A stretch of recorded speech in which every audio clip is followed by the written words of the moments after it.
Uganda Eyenkya.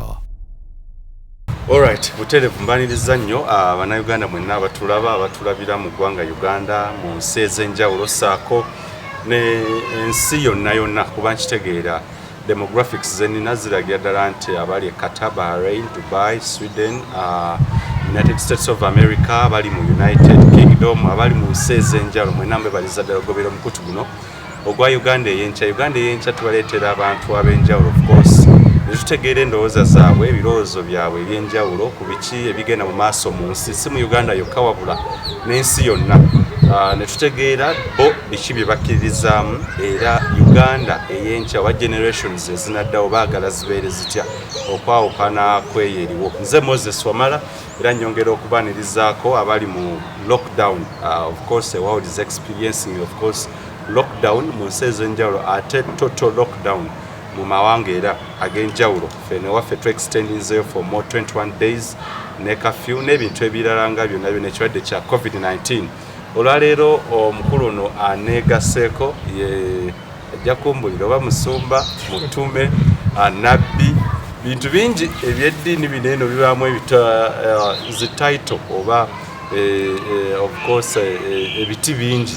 Ayinza okuba Mutume, Nabbi wa Mukama atubuulire ye embeera giraba atya eya lockdown. Mugenda kubeera nga mumutegeera agenda beeyanjulira tutegeere endowooza ze biki byakkiririzaamu na byonna naye omulamwa gw'olwaleero the role of the church amidst disasters oba omutemwa oba obuvunaanyizibwa bw'ekkanisa mu biseera ebyakazigizigi oba mu biseera bibambulira. Yes, disasters. Mukulu kwaniriza nnyo sawa kakati kalisa yatuuse dakika kisatu tukyakwata namunga madde ekyerabidde nange madde nderabidde. Obulamu bugamba butya? Obulamu bulungi kozi obubo. Embeera eri etya essaawa eno mu lockdown gwe nga Munnayuganda bitambula bulungi ewuwo oba? Embeera ku lw'ekisa kya Katonda ebadde enyigirizaamu naye nga buli ngeri yonna tulina ojjugumira kuba Bayibuli etugamba nti buli kintu Katonda akikola olw'obulungi waffe. So wabawo obulungi Katonda bw'ataddemu eno embeera osanga abantu kwe bagenda ovaamu bayige bamanye nti nno omuntu alina oteekateeka embeera bweti bwejja. So nze nfunyemu kyakuyiga mu mbeera eno okutwaliza wamu. Byakuyiga ki by'oyizeemu ko nga tonnabagamba n'amannya naye byakuyiga ki by'ofunye tomanya n'omuntu ali asobola okupikinga different? Kye nsinza okuyiga mu mbeera eno nti ensi yonna yeetaaga Katonda kuba okubeera nga kati ku ssaawa zino ensi zonna ziri ku ttaka si Uganda yokka si Africa ne Nigeria zonna America abantu bonna kati bakaabira Katonda. Kati ensi ekitegeera nti Katonda yeetaagisa. Ate ekira kyenjizeemu ekyokubiri nenjigiramu ate omuntu okutereka nti essaawa zino embeera eno kituufu ebaddewo naye omuntu olina obbeera nga weetegekera. Saving kintu kikulu nnyo mu bulamu bw'omuntu yenna. Omuntu eyeeteekera essaawa zino ali mu kulya ku kyeyatereka then ate asobola kutereka ateteekateeka weba wali obuzibu. Kaakati sooka beeyanjulire obategeeza amannya n'abatulabo balamuseeko. Amannya gange bampita Kasawuli David Kuteesa mbalamusaako ndi musajja mubulizi wa njiri era nga mpeereza wansi w'Omusumba amanya Tom mu buweereza bayita Truth Assembly Church Nakulabi. Oli mulokole, oli mukkiriza, oli munnaddiini kuba lwa batugamba nti nze siri munnaddiini ndi wanzikiriza ate olinaga nze ni munnaddiini siri wanzikiriza ogwawa watu. Sebo ndi musajja mulokole. Omunnaddiini oba owenzikiriza? Ndi mulokole oba ngambe ntya ndi mulokole kyemmanyi bwe ngamba omuntu kuba okulokoka kitegeeza ekintu kinene nnyo. Kati ndi mulokole oba ngambe nti naligiyise nzikiriza kuba obulokole si ddiini naye nzikiriza nti ndi mulokole. Ekintu kitwale nti kati naawe oli Musumba, oli Mutume, kuba simanyi ojja kubawulira bishopu, oli pastor, oli intercessor, kiti kikyogwamu oba oli just mulokole ogoberera? Ndi mubulizi wa njiri abasinga mu luzungu kye batera oyita evangelist. Tambula mu bifo ebyenjawulo nga mbulira ekigambo kya Katonda kwegamba tugenda ejjinja mu bitundu ebyenjawulo. Gwe omuntu ayinza okulaba oli muvubuka myaka gikyali mito nnyo, kiki ekikutambuza nga ogenda obuulira enjiri ng'abalala ffe tuli mu byamawulire kukola ssente zaffe ng'ogenda obuulira njiri, kiki ekikutambuza? Anti Bayibuli egamba mugende mu mawanga gonna mubabuulire enjiri. Kati tulina okubuulira enjiri. Lwaki tubuulira enjiri? Kuba Yesu agenda kudda. Yesu alina osanga nga abantu bonna beeteeseteese, kuba Bayibuli egamba nti Katonda ayagala abantu bonna okulokoka n'okutuuka okutegeerera ddala amazima. Kati Katonda aba ayagala abantu bonna okulokoka, Bayibuli egamba banaawulira batya nga tewali abagamba. Ensonga lwaki ffe tusituka ne tugenda mu bantu abo ne tubatuukamu ne tubabuulira ekigambo kya Katonda. Essaawa eno eya COVID-19 ebibamba bingi ebizze bibeerawo disasters. Bangi bazze bakkiriza nti nayinza okuba y'emu ku ntuuko oba obubonero obw'enkomerero. Do you agree with them? Era bwe bumu ku bubonero obw'enkomerero, kuba Bayibuli ebulambika bwatyo ebintu bino bigenda kubeerawo. Ate ngamba omuntu atulaba essaawa zino nti ebintu bino bikyeyongera. N'essaawa zino Katonda atuwa chance kweteekateeka. Kyekibuuzo wali kyombuuziza nti kyakuyiga ki kye tujja mu mbeera eno. Kweteekateeka ebintu bikyabeerawo. Covid ayinza okuggwawo bw'ati n'owulira nti ate mu sso ow'amaanyi yazze. Musisi n'avaawo n'owulira nti ate waliwo entalo ezizze. So abantu baleme kubeerawo nga basuubira kino bwe kiggwa tugenda tutambula nga tuseeya, naye tukitegeere nti mulamu buno twetaaga Katonda. Yes, mu kutambula nga obuulira enjiri nga sinagenda mu biki byozze ozuula mu bantu bannansi ab'enjawulo, omuntu yandirowoozezza nti nga gwe wandibadde olinawo obeesinga nti ekkanisa yiino okusinga okubeera evangelist atambula ebitundu ebyenjawulo, wasalawo busazi oba bwe kuyitibwako nti olina kutambula bwoti tolina basis? Kino kya buli muntu yenna, tekiriko nti ate ono memba just wa kanisa. Ffenna tulina okubuulira enjiri, tekyetaaga muntu kumala kugamba. Ensonga lwaki nkugambye nti mpeereza wansi w'omusumba amanya Tom enaakulabye ku Truth Assembly Church, era nzikiriza nti ndi mwana okujjako Katonda agambye nti munaye kati tandika obuweereza. Waliwo abantu abatera okwetuma n'agamba nti kati kuba abantu gye tugenda yonna omuntu akuyita musumba, naye tekitegeeza nti kati genda ate tandikawo akantu kaawo. Waliwo abantu abamanyi okwokolamu omulimu n'atandikawo akantu kaawo ne yeeyagadula nga kimulemye. So omuntu olina obeera, Bayibuli egamba bakulembera omwoyo wa Katonda be baana ba Katonda. Olina obeera nga buli ssaawa ng'omwoyo wa Katonda kyakugamba kyokola. Tolina kubeerawo ng'oli dormant mu kkanisa nga tolina kyokola. Osobola okubuulira enjiri, osobola osabira abalwadde, osobola okuzaamu omuntu amaanyi. Yembeera eyo. Omusumba tusobola okutandika n'okutegeera omuntu yandigwanidde okumanya era twejja tubuulira omusumba yaani? Yes, sebo neyanza nnyo ekibuuzo ekyo kikulu nnyo naddala mu mulembe guno. Omusumba ye muntu akulembera abantu ng'ababuulira ekigambo kya Katonda. Ye muntu naligambye y'omu ku bantu abatulowo emyoyo. Naye kati ye omusumba nti yabeera n'ekkanisa n'abeera n'abakkiriza ababeera mu kkanisa. Ebikolwa by'omusumba oba omusumba tutegeera tutya nti musumba oba omuntu ayawulira ku kinti ono musumba ono si musumba, oba ebikolwa by'omusumba omutuufu? Omusumba omutuufu tusoke okujja omusumba omutuufu yaliwa, ebikolwa bye ebiriwa era ebibala byo omuntu abiraba atya? Kyemmanyi ku musumba omutuufu ebikolwa bibyeraga. Omusumba omutuufu afaayo ku bantu. Era olumu kwolabira omuntu ono nti agenda kufuuka musumba, ne mu community mutandika omulaba aba n'ebigambo ebizzaamu amaanyi eri abantu. Abantu batandika okwereeta gy'ali nga bawulira nga bawona, ayogera ebigambo ebireeta obulamu, ababuulira ekigambo kya Katonda, abasabira. Kwegamba omusumba ye muntu akola ebintu ebirungi ate ng'abuulira ekigambo kya Katonda, naye ng'ekisinga obukulu abuulira abantu kubatwala mu ggulu. Tabulira byabufuzi, tabulira bintu byeyagaliza, kwega tabulira business. Nga bwolaba nti mulembe guno waliwo abantu abamu nga ye abulira business. So ssaawa zino kireesa obuzibu. N'osanga abamu ku balokole nga bali mu mbeera ng'eno naye nga talina ngeri gyakozesa kigambo kya Katonda okuwangula embeera gye tulimu. Naye ate lwa nsonga nti ali awantu we bamubuulira nti Mukama agenda kukuwa emmotoka, Mukama agenda kukutwala ebweru, agenda kukola kinga kyokka kye bamubuulira. Kwega bintu byokka byansi, naye nga point esinga obukulu kubuulira abantu kubatwala mu ggulu. Y'ensonga lwaki tubuulira enjiri. So enjiri omulamwa gwayo omukulu bantu kugenda mu ggulu oba egimu ku miramwa. Exactly, gwe mulamu omukulu kugenda mu ggulu. Bayibuli egamba musooke munoonye obwakabaka, ebirala byonna biri bongerwako. Obwakabaka buli mu ggulu. Obwakabaka bwa Katonda buli mu ggulu. Okutunuulira ensonga, ekibuuzo ekirala ekikulu tumaze okutegeera omusumba yaani. Omuntu afuuka ddi omusumba? Kuba nzikiriza nti osooka kubeera muntu, kuba ebyawandiikibwa by'ensoma biraga nti omusumba bw'alinnya katuuti ayinza okubeera nga takyali nnyo omuntu ono bagwe tuzze tulaba. Kakati ekibuuzo the literature esobola okukyukamu omuntu afuuka ddi omusumba. Omuntu afuuka ddi omusumba neyanza nnyo ekibuuzo ekyo. Ekibuuzo ekyo ngenda sooka nkusomereko mu kitabo kya Timoseewo ekyokubiri essuula 2 olunyiriri lwokuna. Kuba njagala nnyo wano tukozese nnyo ekigambo kya Katonda tubuuze ebintu tukugamba.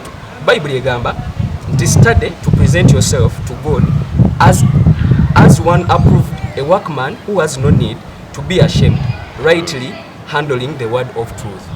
Kati ekintu ky'omusumba wabeerawo process nene. Buli kimu kyenjogera kirina scripture ekibacking, wabeerawo process nene nti omuntu otendekebwa oyita mu kutendekebwa.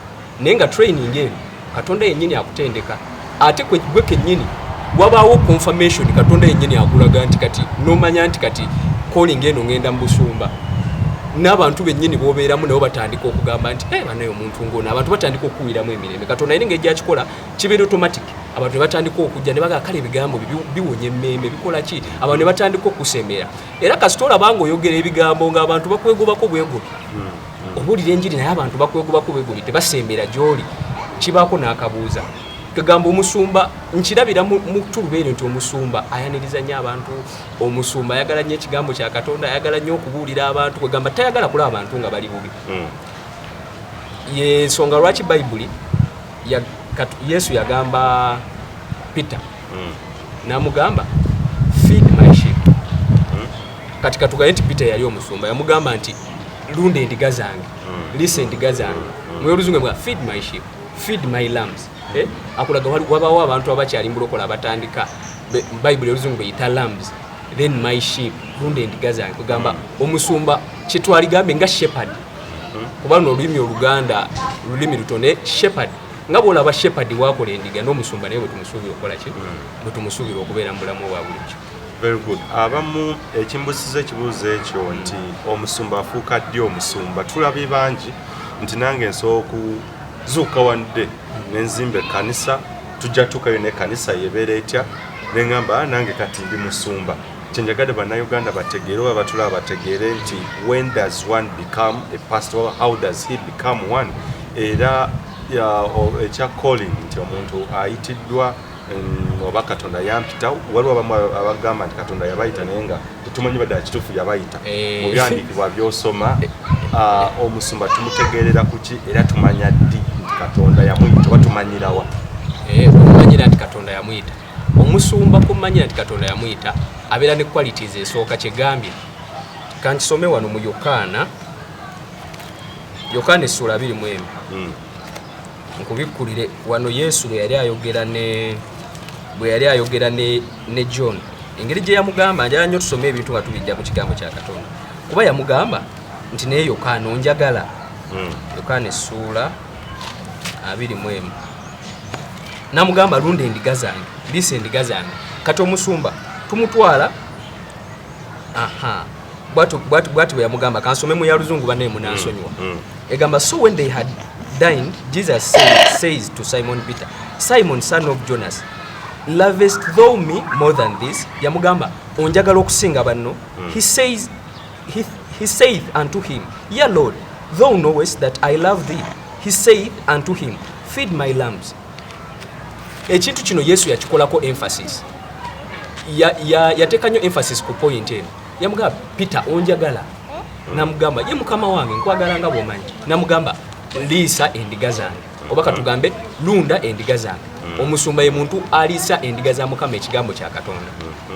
So omuntu ataliisa endiga za Mukama kigambo kye, oyo tetumutwala kubeera musumba. Oyo tabeera musumba. Okusinziira ku byawandiikibwa. Okusinziira ku byawandiikibwa. One boss. Tugende mu maaso.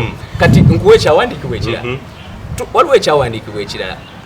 Yesu yali akulaga engeri setting y'ekkanisa, engeri ebintu gye bikolebwamu, engeri gy'otandikamu ekkanisa.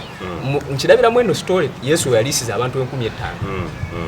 Kuba Yesu abantu bwe baali bamugobera n'abalaba nti balina enjala. Era Yesu akugamba, I am the good shepherd. Kitegeeza nze musumba omulungi. Waliyo omusumba nga si mulungi. Yesu atulaga qualities of a good shepherd. N'agamba omusumba omulungi assa obulamu bwe wansi ku lw'endiga. Ekyo kiri mu Yokaana essuula 10 okutandika ku nnyolo 11. Tuyinza obutagendayo ku lw'obudde, naye bw'onaaba otuuseyo ojja kisoma. nomanya qualities of a good shepherd. Tulaba Yesu nga abantu enjala ebaluma yakola ati yafuna awo ebintu n'abisabira ne bizimbulukuka abantu bonna ne balya. Kwegamba Musumba afaayo nnyo ku ndiga ze, si kufa ku byamwoyo bokka naye n'omanya abantu enjala ebaluma gundi ono mulwadde tukoze tutya ye abafu omukadde ono ayagala Katonda naye tufa abeera wa Omusumba y'omu ku bantu abafaayo kuba tulaba Yesu abantu bamugoberera si yabayita naye lwaki yafaayo okulaba nga balya Jatuno n'agamba abantu bano enjala ebaluma. Omuntu yakedde ali awo n'agamba katumanye kyekola ki ekyokubawa kati musaawe gwe oli evangelist era ekinzizeeyo nena okwetoola bwe nti njagala wakati gwe otambula n'ova wano nti kawempe n'ogenda ekawaana n'ogenda ekagoma wawonna kubuulira njiri abantu oba endiga za Katonda ekiri ku ground abantu enjiri abantu bagenda osinze amawulire amatuufu amalungi baba gatutte era how have they welcomed the gospel. Abantu abamu bakikoze abasumba abasinga bafuddeyo ko ku ndiga kwegamba okufaayo kiyinza obutategeeza kwata muntu kuba si buli muntu togenda sumba abantu 10 bonna ogambe nti buli omu kati kamweyo akakadde k'ensimbi ng'abantu abamu bwe balowooza era ekyo nja tuukako nkisomesa nti buli muntu obeera mu kkanisa olina rolo naawe ey'okuzannya tolina kirekera bulekezi basumba naye nga walina okubeerawo like care ngaffe abasumba kuba tulina beera example like in the society si ku bantu bokka abagoberera ekkanisa ne even banneibabo community church community erina kubeera etya kwegamba ensonga eyo nkulu ekkanisa olumu kirungi nebeera nga kwegamba tufaayo nnyo kuba Katonda agamba nti Katonda kwagala noyo abeeramu kwagala abeeramu ye kati omulokole yenna kwe balina kukumanyira ku kwagala. Do you have that element of love in you? Kuba lyeteeka Katonda yagala Mukama Katondawo yagala ne mulirwanawo Katonda toyagala abantu bakulinaanye wabeerawo question mark.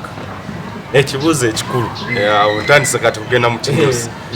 Do our pastors mu Uganda oba abasumba baffe abatusumba ng'endiga do they have that element ey'okwagala okusinza gwe nga wakati otambula nfunye omuntu omutuufu evangelist otambula wano ne wali do they kyekiri kye nasoose okukugamba nti Bible egamba study and show yourself approved.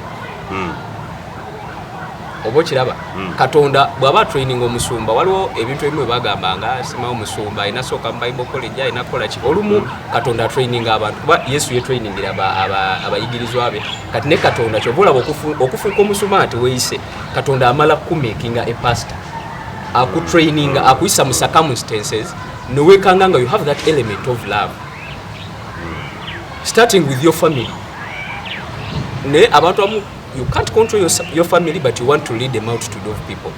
It can't happen.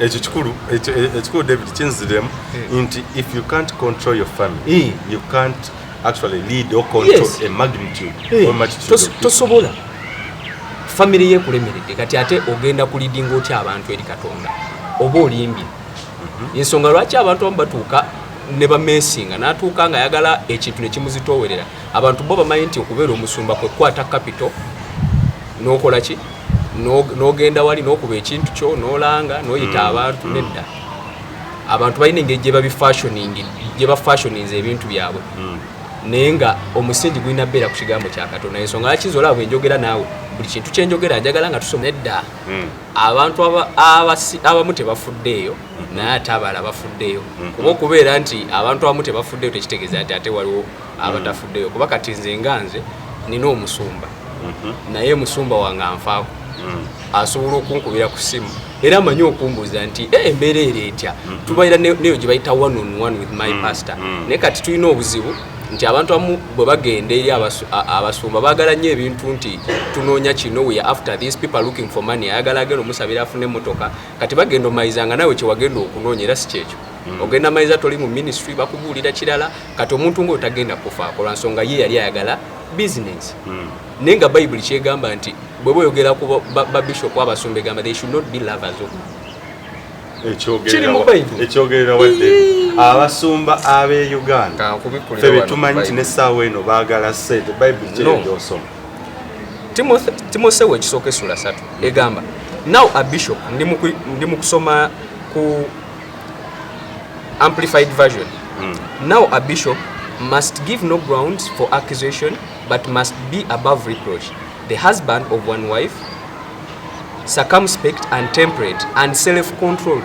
He must be sensible and well-behaved and dignified and lead an orderly, disciplined life. He must be hospitable, showing love for and being a good friend to the believers, especially strangers or foreigners, and be a capable and qualified teacher. Not given to wine, not combative, but gentle and considerate, not quarrelsome, but forbearing and peaceable, and not a lover of money. Katwina abantu nga bo intentions zabo, they are after money. Bishop oba Musumba talina kubeera after money. They should not be after money. They should not be lovers of money. Kirungi okubeera ne sente kuba nange sente ezaagala ekyo kyo we can't deny that. Being that I'm an evangelist, nange nina okubeera n'omulimu gwenkola.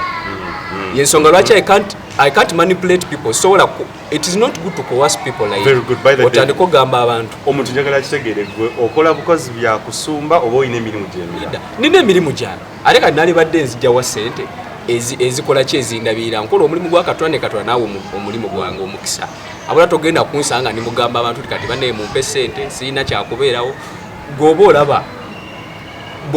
olaba embeera yange olaba nti nina omuntu gwensabiriza ate oba gwenkola. Kyandigwanidde Omusumba okubeerawo nga talina kyakola nga ali ku mulimu gwa Katonda strictly okubeera nga buli lunaku kusaba lunch hour, evening glory oba tea glory byonna bwe bityo.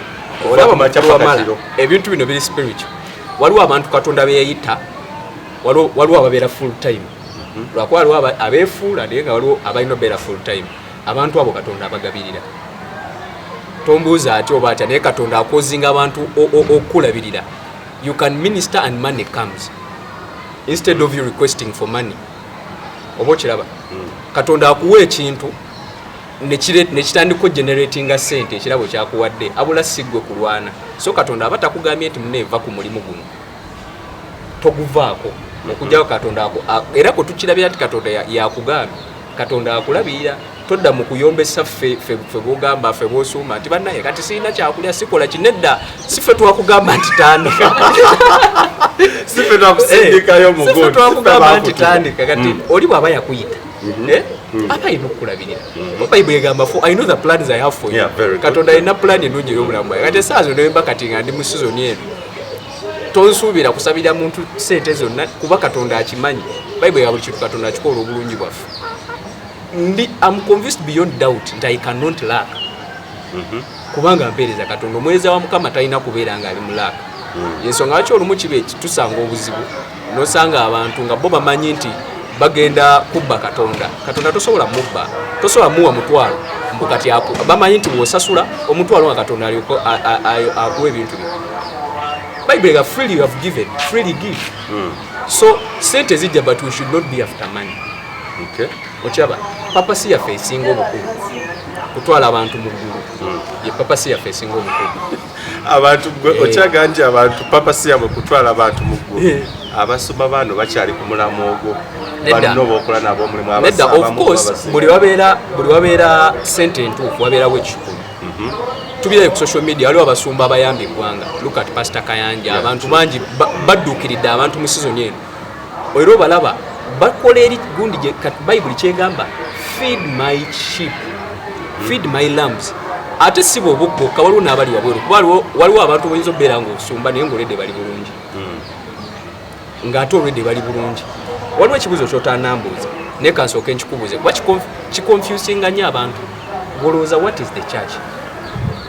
Nze kyemanyi tekanisa yandibadde nze kyemanyi nti nange wano wendi ndi kanisa tusobola naffe okuteeka wano kanisa. Thank you so much.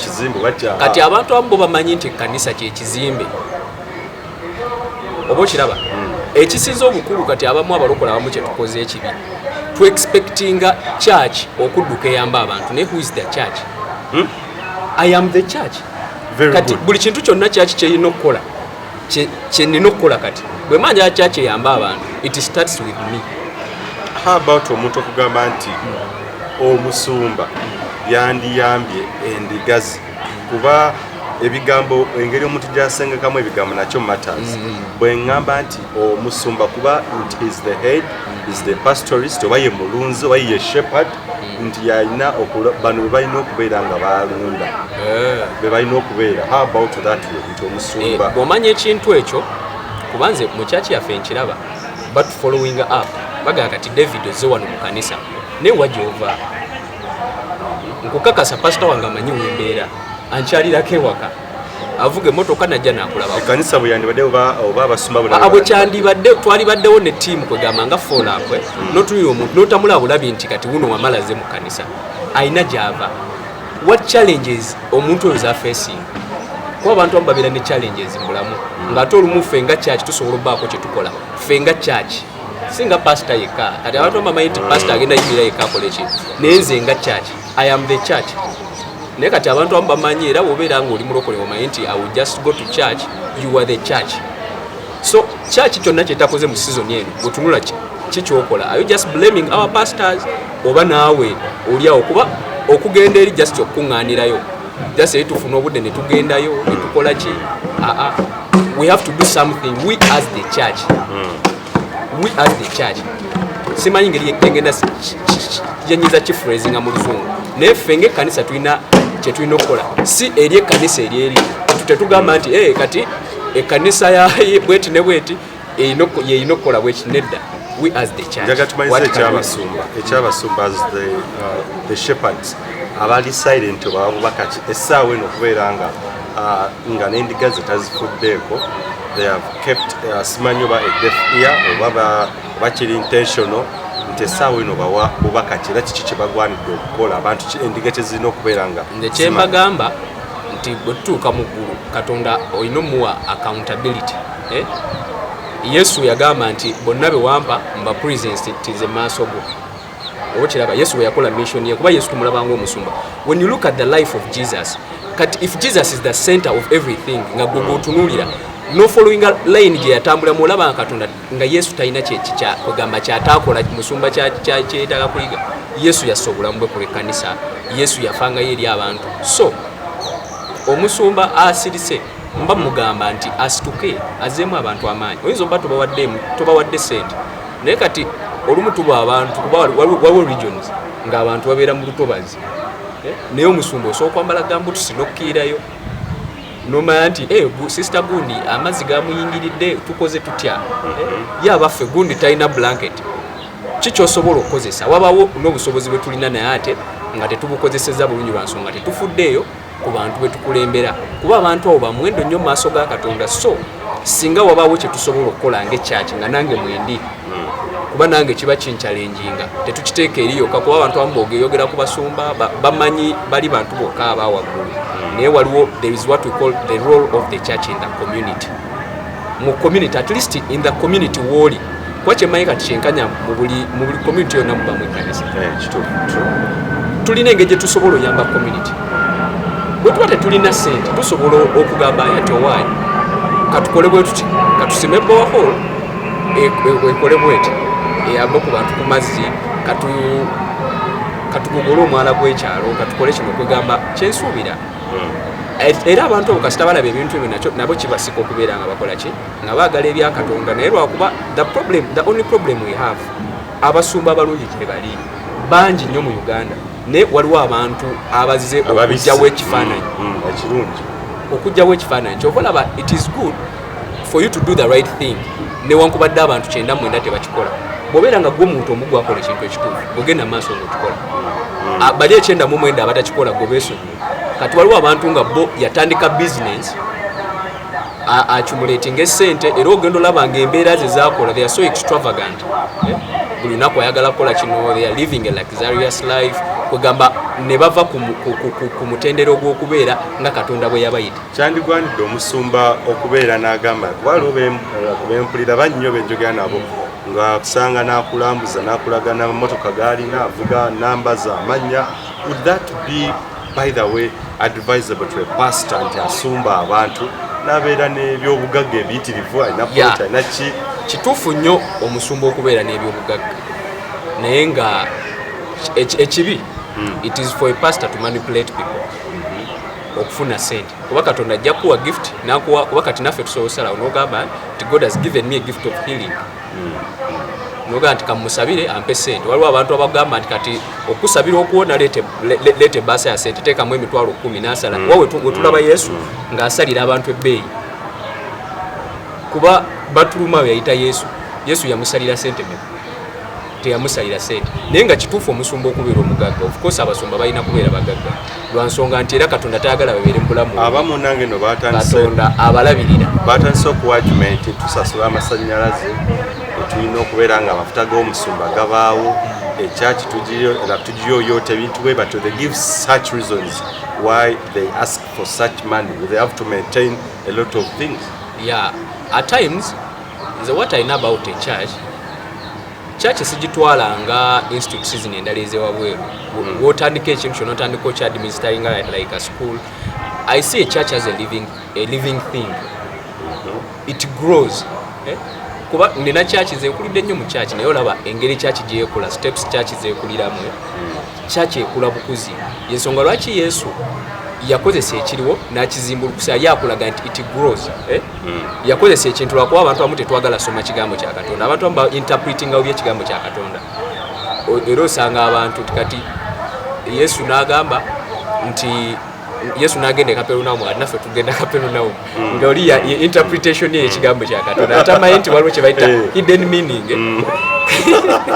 kati ekyo ekintu kikulaga tulaba mu gundi eyo bw'osoma Yesu ng'alisa abantu ab'enkumi 5 waliwo n'abaana be bataabala tulaba Yesu ng'akozesa ekintu ekyo okukizimbulukusa kikulaga engeri Katonda gy'akulaakulanyamu ebintu by'ekyaki ne kimala abantu bonna ate ne bimala ne bifikkawo obukunkumuka ne bufikkawo ne bukola ki ne bamala kwegamba n'omuntu eyawaayo teyakola loosi katuga nze ngamba obukunkumuka obuba bwoyo eyawaayo bwe bakuŋŋaanya nga bufise ebisawo bimeka Yesu n'atuuka ku mbaga boogera ku mbaga ekkaana n'atuuka namanya ki ekibula okugamba ng'omusumba alaba abantu bakoze eki ebyokunywa tebimala abantu banywedde naye ate era kyekyamagayo kyeyasooka okukola kasita bamubuuza ye ng'omusumba n'agaa nti abantu enjala ebaluma kulwokuba kwega abantu ennyonta ebaluma n'abakolera ekyamagerawo ekya so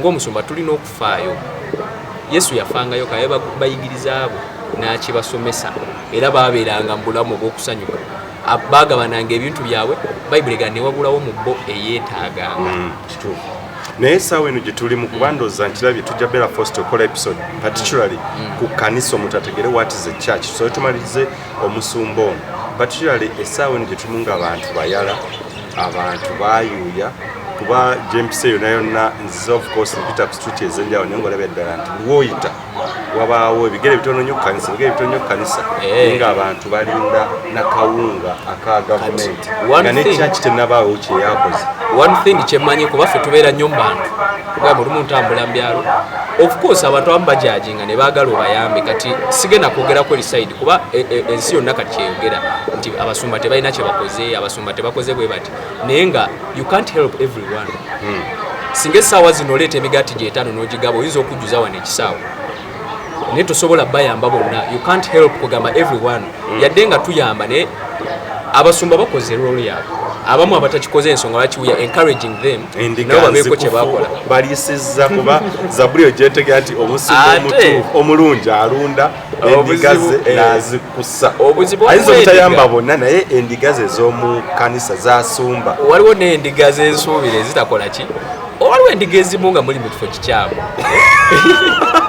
ng'endiga yadduka n'egenda mu kisibo ekirala nabo buzibu bw'amaanyi endiga yo negenda nedduka ku lw'okuba yo kyeyagala negenda eyo ye gyeyagala gyerowooza nti ye walungi nereka wano ewaka endiga eyo eba egenda beera mu buzibu kati ekyo yakituuse endiga eyo essaawa zino ebeera mu buzibu naye nga endiga eno yasigala ewaka abantu amudduka ku kyaki ezo ezibali okumpi ezikola ki ne mugaa kati ffe tunoonya amaanyi si kikyamu okunoonya amaanyi naye ate nawe bw'osoma ekigambo kya Katonda osobola okwesabira ekirwadde nekiwona nekikola ki ng'onodduka n'ogenda eyo olumu n'abasumba temubanenya oli takumanyi tagenda kukola kikugamba abaako naye kyakola akola lolye kuba abasumba abamu ze kyemmanyi bayamba there are some who don't help gye bali ekyo si kigaana nenga abamu bayamba kati abantu abamu babeera mu gundi kwega bagendera ku bandwagon then bamala ofuna obuzibu essaawa zino batandika complaining nti tatufuddeeko oli mu kifo ekikyamu. mbadde manyi nti essaawa eno omuntu for instance nti ekyogeddeko ekyokugamba nti omuntu atambula n'ava wano n'agenda ewalala ayinza okuba anoonya yesu oba wonders miracles what and what naye ekikulu kya byonna ekyakiyo mu disaster kati like as a whole oba abasumba as a whole have they played the pastoral job? Yes, they have done it oba okubeera nga basumba endiga bandibanga bakikoze abatuufu bandibanga bakikoze ate okuliisa endiga zinene okuliisa endiga otegeeza emmere ey'omubiri neyo oba ey'omwoyo bagiwaddeyo very good. Ey'omubiri abantu baneeno mubayambye ekimala oba bayambiddwa ekimala amidst this situation. kyegambye nti abamu bakikoze abala tebakikoze naye ate ng'ekyali badde ekisinga obukulu nga bwe nagambye nti omusumba ono tumwetaaga nnyo otusomesa ekigambo kya Katonda. Waliwo ekigambo ky'osomesa omuntu ne kimuyisa mu mbeera eno. Nze pastor wange anjigiriza okudipendinga ku Katonda amidst disasters. Osobola okusomesa omuntu ekigambo essaawa n'agiyitamu embeera ey'enjala. Ekigambo bwa kisobola okuyisa omuntu mu njala embeera oba ngamba entya.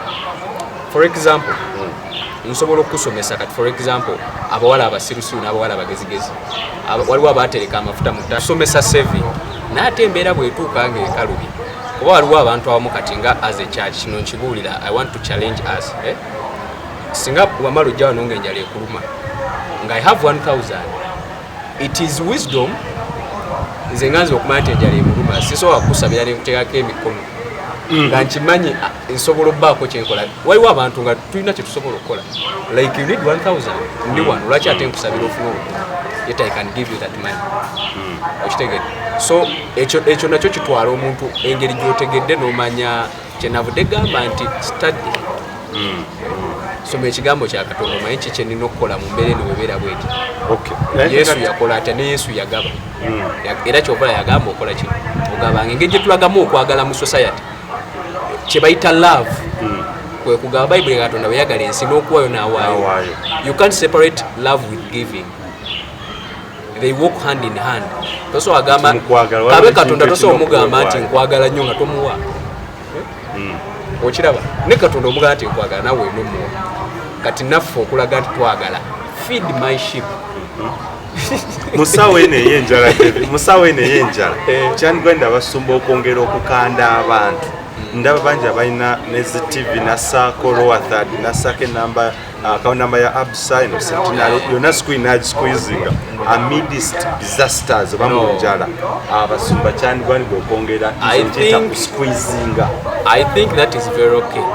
There is a difference between mukaseera kano lockdown gye tuli soko ulire point yange waliwo okugaba okulina okugabira ne kye nagambye ekibiti to coerce people to give kugana obagamba nti kati ate bonagaba gwagabya akakadde mukama agenda kuwa ekyamagero ky'amaanyi kuona alese kuminze bannaye ow'ebinusu gwe tolina kyowaddeyo kuba Yesu yatusomesa n'akulaga Yesu akukyali ennyinga yawayo pesa gwe yasinga okwagala kuba she was giving from the heart.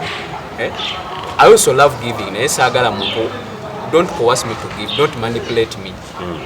Kugamba naye giving the tithe and an offering kiyamba gwe omukkiriza gwe bw'okiwaayo lwakuba some people have not been taught. Ensonga lwaki nti like now nzikiriza nti Katonda yandabirira lwakuba kati gwe toyinza kikkiriza so kati Katonda ayina engeri gy'akikolamu buli bw'owa Katonda ofuna. Yensonga lwaki abantu be bagamba okuwaayo ebintu ebitategeerekeka bamanyiza olumu tebafunye kuba Katonda bamutwala Zaala nti ngenda mu 1000 then nfune akasanvu muwe 2 then nzizeyo nkole ki muwe motoka waliwo okugabanga omuntu akwese Bible gamba God loves a cheerful giver. Oyina okuwanga nawe oli musanyufu. You have to give with joy. Nga nawe wulira essanyu ze wena bwemba ngenda owaayo mu kanisa mpulira essanyu ne wemba mpaddeyo ki kuba kimanyi Katonda ya He's the one who supplies my needs according to his riches in glory by Christ Jesus. Kyekyo naye nga tithe si kibyo giwaayo lwa nsonga nti tithe eyamba omuntu oyo ereeta kugamba ina benefits nyingi sagala bigenda nnyo kuba tuyinza so what should be done right now, continuing to preach the gospel oba kwongera kunyunyunta? Abamu tebakiyita kunyunyunta. Okuwaayo abantu balina okuwaayo kuba sometimes sente ezo zikozesebwa okuyambako ate ne gospel erina okupreaching wakati tulina okubeera ne challenge essaawa zino nti oba wadde tosoma kigambo kya Katonda kikubeera kizibu bw'oba tomanyi nti Katonda asobola okuwonya essaawa zino ojja beerawo nga buli infection ekukwata lwa nsonga tomanyi kyawandiikibwa Katonda ayogera ki ku bulwadde. Abantu abamu bamanyi nti Katonda yalwaza. Bayibuli egamba sitaani yajja okubba okutta okuzikiza. Yesu yajja tube na bulamu tubeere nabo mu bulungi. Yesu n'agamba nti emigga egyamukubwa gye gituwonya. COVID-19 sitaani oba kusalawo kwa Katonda? Katonda tasalangawo okunyiiza bantu. Era abantu abamu bagambye nti Katonda yali mu kubonereza. Sima Katonda abonereza nnyo Itale, ekyo mukiveeko. Katonda ayagala abantu b'Itale, Katonda ayagala Abamerika. Naye kati olumu ate ebintu ebira, these are signs of the end. Waliwo ebintu ebitagenda ku avoiding. Bayibuli bwe begamba nti earthquakes zijja kujja. Olumu ne bwe tunaakola ki zirina okujja. Waliwo signs za end time naye ziggula amatu gaffe kuwulira okuva eri Katonda. Naye abantu abamu bafunye bitterness banyize bunyize bagaa tetufiiriddwa kule tukoze ekimufo ky'okudda eri Katonda kuba is the end near oba are we actually? It is so near. Bayibuli egamba Yesu ajja kujja ng'omubbi ne tuyinza okubeera wano enkya Yesu n'ajja n'atutwala. It is near.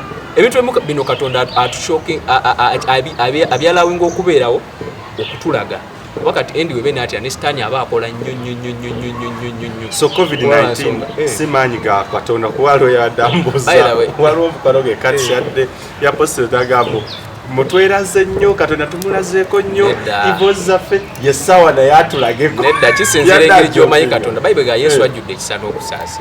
Yesu yajja tuwe n'obulamu. Yesu tajjangako tutulwaza.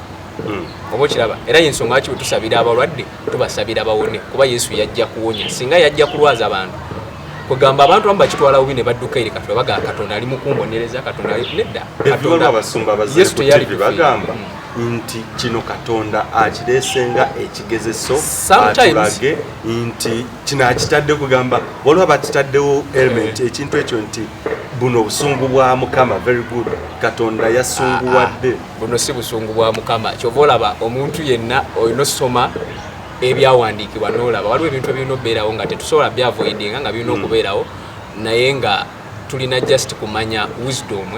Bayibuli egamba Bayibuli tugamba mu Yoswa essuula 1:8 nti tusome nnyo ekigambo kya Katonda.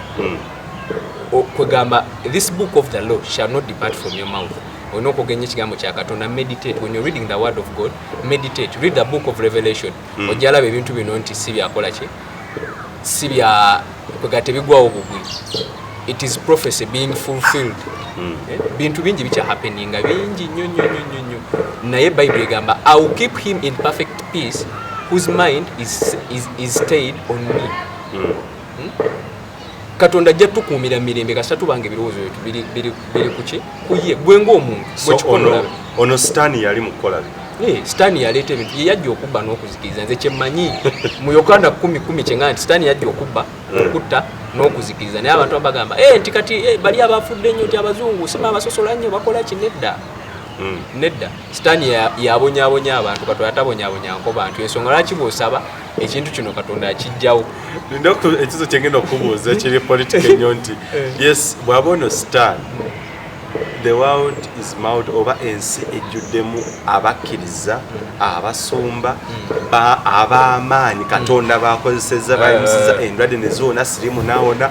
Essaawa eno sitaani lwaki alaze amaanyi n'awangula n'abasumba muli ekibuuzo ekyo nakikkiriza nkugambye there are some things bitasobola kukyusa.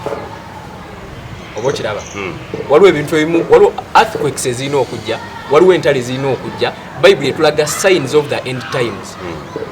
Ffe nga kyaki tulina beera prepared. Ssaawa zino kyensuubira ku Musumba kwongera kubuulira abantu kubeera kwegamba nga they are looking unto Jesus nga ffenna tutunulidde Yesu kuba yekka yasobola okutuyamba. Singa akomawo essaawa zino akusanza ati kuba Yesu tayagala obeere mulwadde. Sisuubira Yesu kunfiira ate namala nga akankulwaze COVID-19 So abantu aba black being abasumba bagala omusumba sima agende mu ward nange mbigulidde nnyo on social media omusumba agende mu ward ya generating power nti bwabera nga badde asabira abantu abazibe ne balaba abalama na batambula why not go era yensonga lwaki tagenda lwasonga omusumba oyo aba mugezi waliwo ebintu ebimu nga birina byokubeerawo omusumba nakireka essaawa yo nagaba n'abatuuka baffe senyiga kirina okubeerawo kyalina okujja olowooza lwaki ebintu bino tebinfluensi nze nnyo Uganda. The church is praying gweokulowooza nti nno ffe tetusaba we are praying gwe totulaba naye tusaba people are fasting abantu bawaddeyo obulamu bwabwe gwolaba bulabi nti tufunye cases ntono abantu abamu bakirabanga ekintu ekya bulijjo bamanyi it has to happen omuntu abeera omulamu amanyi nina okubeera omulamu by all means naye kati abantu ababeera mu mbeera eyo yaba akitegeera naye kati saawa zino ze ndaba kyaki ekoze kyamaanyi kuba ebintu bino Katonda yabiraga abantu nga tebinaba nakubeerawo kyaki nesituka nesaba abantu ne basiiba mu January abantu ne basaba era ensonga lwaki bwe kizze tekibadde nnyo na effect nnyo ku Uganda lwansonga look at African countries bakyasaba nnyo very good ekibuuzo ekyo ensonga lwaki olaba abamu bafudde naye ate tekibadde nnyo ekibuuzo ekyo kan now it's right to say nti kankibuuze mu luzungu does Africa still hold on to the arms of the living God abazungu bwe basinza si living God kwekintu ekyo nti Africa the death toll ne cases ntono nnyo actually bozigategate zonna tudipendinga nnyo Katonda naye kati olumu abazungu agenda obeera nga alina kyeyetaaga abantu abalina mentality nti omuntu abeera mugagga teyetaaga Katonda naye kati ffe tudipendinga Katonda ebintu byonna ebibeerawo tusinza nnyo kusinga bali abazungu kwegamba abantu abamu kati olaba balina tekinologi kyova olaba newawulira abantu nga boogera nga bagamba nti ekintu kino kigenda kukuba nnyo Abafirika bwolaba Bill Gates wayogera vaccines ayagala zisookesa mu Afirika bo baali bamanyi nti kigenda kuzikiriza Africa naye Katonda waba akulaga olinafunawo lesson nomanyi nti Katonda wamaanyi olaba ffe abatalina facilities zimala Katonda atuyamba ne tutalwala ate nga twalibadde tumanyi nti ate ffe kyali tutweze nnyo lwansonga ffe tumanyi nti nno kasita disaster ejja bweti tudde ewa Katonda ensonga lwaki waliwo n'abantu abamu abatya abantu abamu bw'atuuka mu mbeera nga lyokajjukira nti Katonda gyali naye bw'abeera obulungi atomunyumiza ng'akyalya pizza so njagala briefly kwa tujja ne episode endala kyandigwanidde omusumba oba okubeera nga yeetanira oba yeeteeka mu mbeera ey'ebyobufuzi okwawukana kuba Bible gyesomeka ebya Kaisaali naye ate yemu yegamba teri bukulembeze butava eri Katonda nti oba okyali ku mukono guno nejja ku mukono guno nekomekereza nga bw'obeera nga tolina kubikkulirwa kumala oyinza obutabitegeera kyandigwanidde omusumba okweta mu byobufuzi tulabe bangi abaagana okwesimbawo ku bukulembeze bangi bali mu Parliament naye ate ebikolwa byabwe ne bitattanya ekifaananyi ky'ekkanisa rolo ya pastor eryemu kubuulira abantu kugenda mu ggulu and nothing else kangende njibabulira mu Parliament nedda lwaki ogibabulira mu Parliament kale let me tell you tufunye challenge mu nsi gye tulimu kuba kati abantu osanga olumu abasumba abaddukira mu government ate ebebayamba naye nga it is so sensitive kuba like a pastor tolina kwetaba nnyo byabufuzi lwansonga one decision you make like this influencing abantu bangi kwegamba erina effect ku bantu bangi b'okulembera yensonga lwaki Yesu by the way yali trick nga bamugamba kati Kaisaali tukoze tutya tumuwa omusona bagaye bya Kaisaali n'ebya Katonda bya Katonda kitegeeza Bayibuli etuyigiriza okusaamu abakulembeze ekitiibwa ekyo kyo ng'ekkanisa tusaamu abakulembeze ekitiibwa naye tetulina kwetaba mu byabufuzi okuggyako singa bajja gye tuli kuba like abantu abali mu byobufuzi balina okwagala kuba tuyamba nnyo mu kuzimba society mu kuba abantu amagezi mu kubasabira mu kubabuulira then ekirala church we yandiviiriddeyo okuyimirira nga waliwo singa bagamba nti kati tugenda yisa bill nti kati bannaye tusazeewo nti kati mu Uganda abantu bakolebwe bati nti oba kale batandika okulya ebisiyaga awo church erina okuvaayo naye nga kiri fane kubeera nti ndi musumba ate nesimbyewo ku kino kale nze sikitegeera oba olina osalawo you can't serve two masters at a go nokangeze of course sijja kumenya abantu manya tunabe tulaba olinaga nti God called me nti Katonda yandaze nti nina okuvaayo nkulembere abantu be nti for instance constituency eno nveeyo ngikulembere nga Musumba abantu ategerekese nga Musumba oyo ye bwebanga kole nagambye we should not be lovers of money. Oyo ayinza kibalanga yeetaaga abantu agereranya n'abantu bangi nakozesa platform eyo afunireko vote afune sente. Yet we have read the word negamba they should not be lovers of money. Tebalina kutwalibwa bintu ng'ebyo byebimu ku sitaani obukodyo bwayagala okukozesa okukola ki. Abantu abakulembeze balina kujja eri kkanisa ne batwebuuzaako ffe tetubeera eno ffe tulina we are only entitled to preach Jesus Christ and nothing else. What impact kuba kati ate ffena abasomye tuyinza okubanga oba buwumba tuto okugamba nti yes ekya politics kirina amakulu mangi n'ebyobufuzi neither is that partisan politics ow'ebibiina oyo bwatyo ekyokugamba nti essaawa eno omuntu yandi joininze politics impact ki ebyobufuzi ebiri partisan gye birina oba gye bitadde ku church mu Uganda? Ebyobufuzi ebya parties gye bitadde ebyobufuzi bya Uganda kwegamba nga bwe nagambye nze siri nnyo munnabyabufuzi so sometimes ebintu ebyobufuzi mbigenda mu katono okuba kati like I can confuse people like I am a leader naye n'obeera nga bw'ovaayo wagaba naye nze ngoberera kino so sitera kwagala nnyo okozesa bintu byabufuzi naye nga ebyobufuzi olumu tetuyinza kyegaana nti tukulemberwa abakulembeze Bayibuli etugamba ffe kussamu bakulembeze ekitiibwa kyekyo nze Bayibuli kyeŋŋamba eŋŋamba okussamu abakulembeze ekitiibwa n'abakambwe ensonga yaki bwe batugamba okuggalawo amakanisa twagaggala oba okiraba mu ssaawa zino bakyabalumanyo temukyasolooza temukyafumbira nedda tekyatuluma kuba Katonda yatubeezawo kati olaba tukola ki okugyako abagifula bizinesi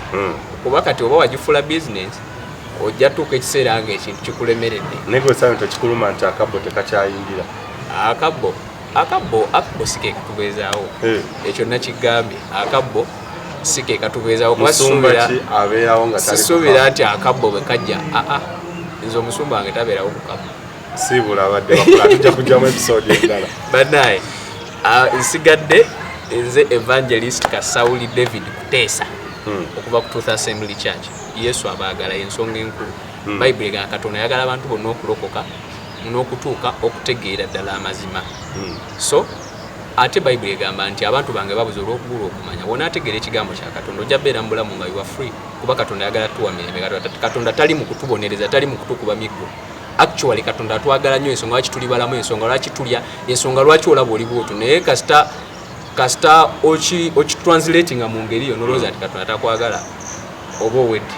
Okay, oyo ye David of course Musumba David omudde bulungi of course nze ekindeeta wano of course nsobola okubuuza gwe ebibuuzo byowulirikanga nti ano nga ye wamala abuze ekibuuzo oba ye simukkiriza nze my role is to ask questions oba questions omuntu byalina ye alina response so from questions we expect answers eziyigiriza ezisomesa eziwabula ate era eziteeka abantu mu kumanya n'okutegeera so tosuubira nti nsobola okubuuza ekibuuzo ekiri stupid nnyo nti yes bwabanga sitaani essaawa eno yaleese ebintu bino byonna disaster ne bafa is he winning God so it is such a stupid question naye nga zinjagala omuntu akyanukule we understand is it a battle between God and Satan so tujja kuyanga tutunuulira ebintu ebirala byonna mu maaso mu future ku Uganda Eyenkya nange Moses Wamala mu episode enaddako tujja kubeera nga twogera okutegeera ebirala bingi nnyo twongere okubeera nga tuyigira ebintu ebyenjawulo mu lockdown eno saako ne COVID-19 mwekuume ate era musigale nga mugoberera ebiragiro byabatutwala era batukulembera Uganda Eyenkya. Uganda Eyenkya.